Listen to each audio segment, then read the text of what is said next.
warahmatullahi wabarakatuh. Selamat datang di Ruang Bahasa.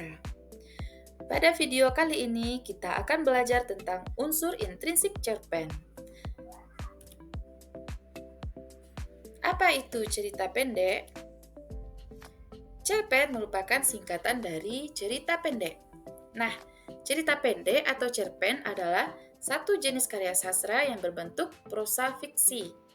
Maksudnya, isi cerpen bukanlah kejadian nyata, melainkan hanya karangan atau imajinasi penulisnya. Siapa saja bisa membuat cerita pendek, termasuk kamu yang masih duduk di bangku sekolah. Kehidupan di sekolah tentunya sangat menarik dong. Banyak kejadian-kejadian menarik yang bisa kamu ekspresikan ke dalam sebuah cerita pendek. Apa itu unsur intrinsik cerita pendek?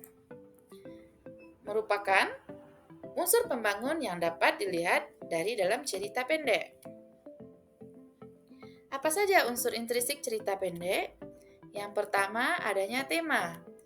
Yang kedua, tokoh dan penokohan. Yang ketiga, sudut pandang.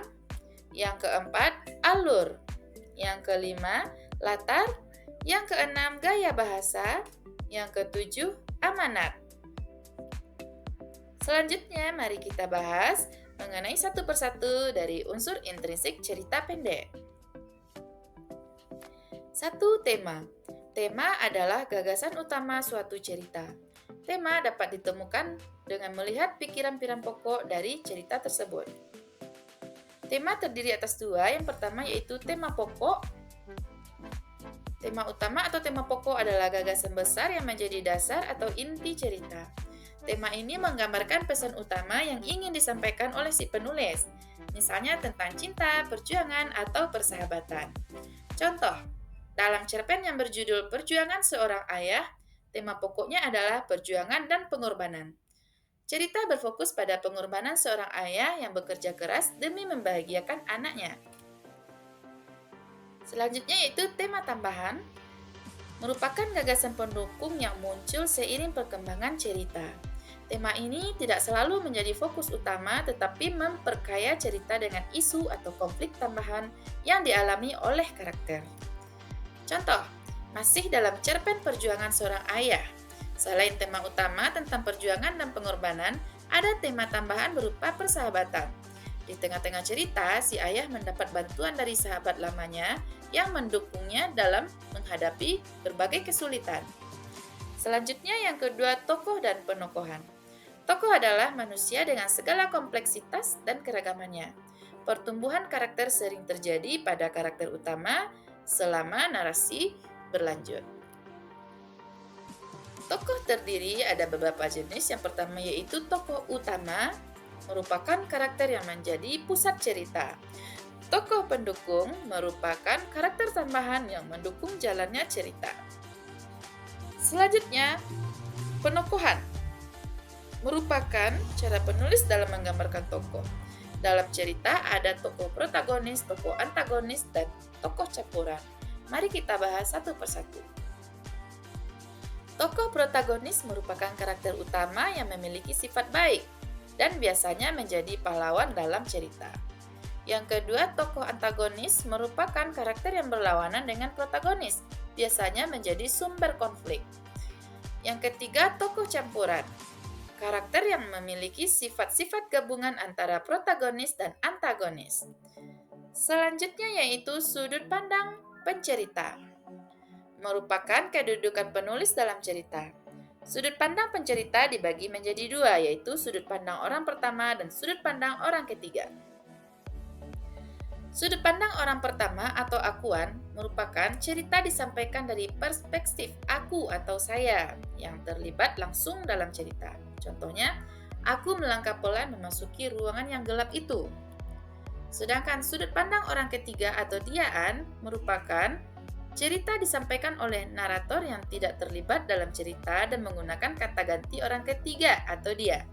Contoh, dia mencoba menenangkan diri, namun ketakutan perlahan-lahan menyelimutinya. Selanjutnya, alur. Alur cerita sering pula disebut plot. Alur cerita merupakan rangkaian-rangkaian peristiwa yang memperlihatkan sebuah hubungan sebab akibat.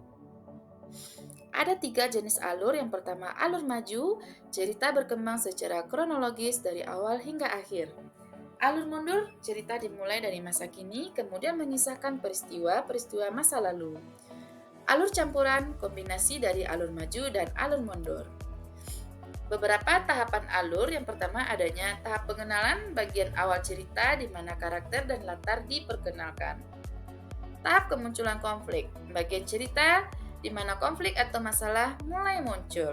Yang ketiga, tahap konflik memuncak, bagian cerita yang menjadi puncak dari konflik. Yang keempat, tahap konflik menurun, bagian cerita di mana konflik mulai mereda. Yang kelima, tahap penyelesaian, yaitu bagian akhir cerita di mana semua konflik diselesaikan. Yang kelima, latar merupakan segala keterangan, petunjuk, dan acuan yang berkaitan dengan tempat, waktu, dan suasana terjadinya suatu peristiwa dalam karya sastra. Ada 3 jenis latar. Yang pertama, latar tempat, yang menunjukkan lokasi atau tempat di mana cerita berlangsung, misalnya di rumah, di sekolah, di jalan, dan lain-lain. Selanjutnya, latar waktu, yang menunjukkan waktu atau periode dalam cerita, misalnya pagi, malam, musim tertentu. Selanjutnya, latar suasana, yang menunjukkan perasaan atau suasana yang mendominasi dalam suatu bagian cerita, misalnya tegang, sedih, bahagia, dan kecewa. Yang keenam, gaya bahasa. Gaya bahasa adalah bagaimana pengarang menggunakan bahasa yang tepat sehingga bisa menampilkan suasana seperti sedih, gembira, menyeramkan, romantis, atau suasana penuh sindiran.